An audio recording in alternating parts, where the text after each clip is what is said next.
Pemirsa, 342 warga yang bermukim di sekitar depo Pertamina Pelumpang mengungsi di posko pengungsian Palang Merah Indonesia Semper, Jakarta Utara.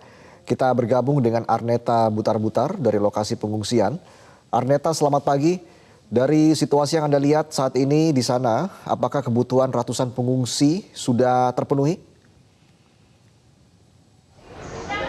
Pagi Reza, seperti yang bisa saya laporkan untuk kebutuhan pengungsi di tempat PMI Semper Jakarta Utara saat ini sejauh ini dari informasi yang kami terima memang sudah terpenuhi, memang sudah bisa. Namun tadi saya sempat bertanya kepada salah satu perawat di tenda pengecekan kesehatan yang ada di PMI saat ini, kebutuhan obat-obatan memang cukup sampai saat ini. Namun jika pengungsi bertambah, kemungkinan obat-obatan akan kurang. Dan bisa kita lihat di belakang saya ada banyak sekali makanan yang disediakan dari donatur atau dari relawan yang membantu pengungsi yang ada di PMI Jakarta Utara Semper ini. Namun yang masih diperlukan dari warga-warga pengungsi di sini memang ada hygiene kit berupa selimut atau alat-alat mandi, makanan siap saji dan lain-lainnya. Memang Palang Merah Indonesia Kota Jakarta Utara ini membuka pintu selebar-lebarnya bagi relawan yang ingin memberikan bantuan kepada pengungsi yang ada di tempat lokasi saat ini. Saat ini juga untuk jumlah pengungsi yang berada di lokasi tempat saat ini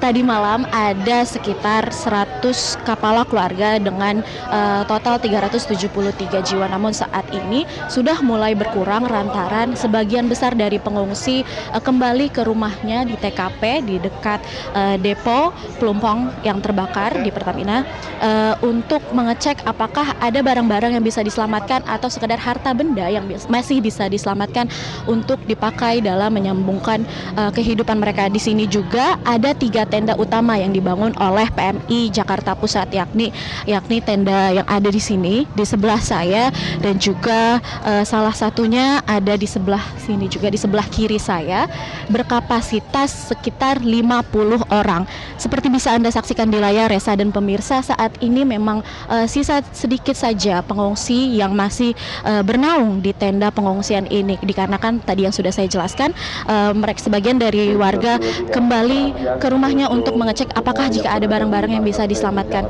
Dan inilah kondisi yang bisa kita saksikan bagaimana mereka menginap dari semalam. Sekitar beratus-ratus orang memadati tempat ini untuk bernaung dari kebakaran yang hebat yang menewaskan.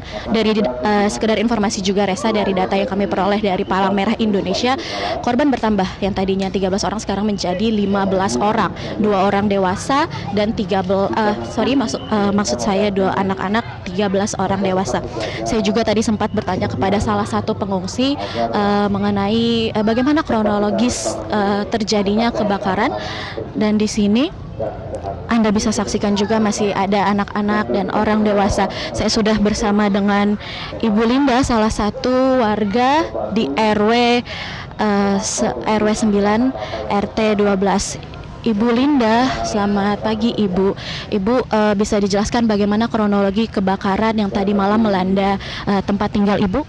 Sekitar habis isaan jam 8:30-an, kadang harus suara ledakan tapi suara gasnya keluar dari kontrakan.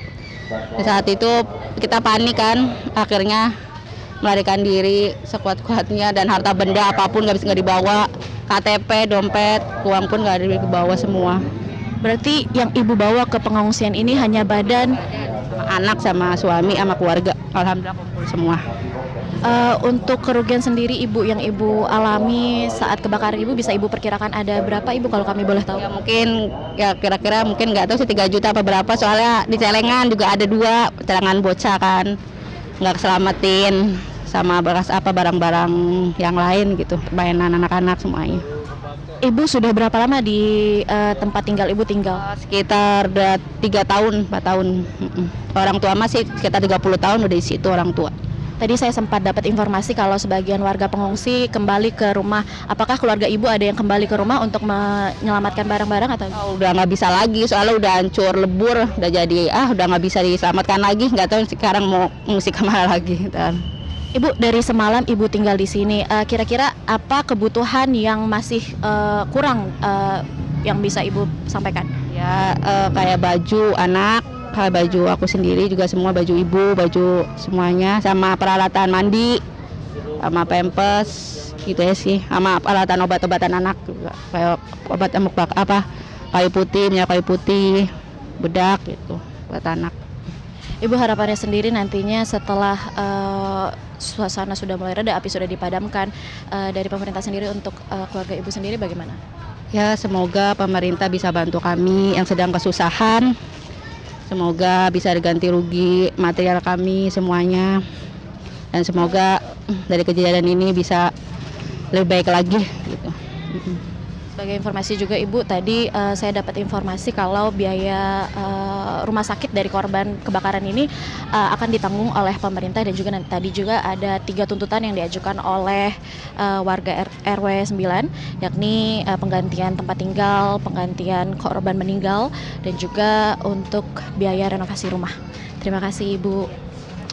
Nah, Resa, itu informasi yang bisa saya sampaikan dari salah satu korban yang mengungsi dari semalam di tempat ini. Memang kondisinya memang memprihatinkan lantaran masih banyak anak-anak dan juga orang dewasa yang tidur di tempat ini, dan juga pastinya kerugian ini kebakaran ini selain menimbulkan kerugian imaterial juga akan menimbulkan trauma bagi para korban. Resa.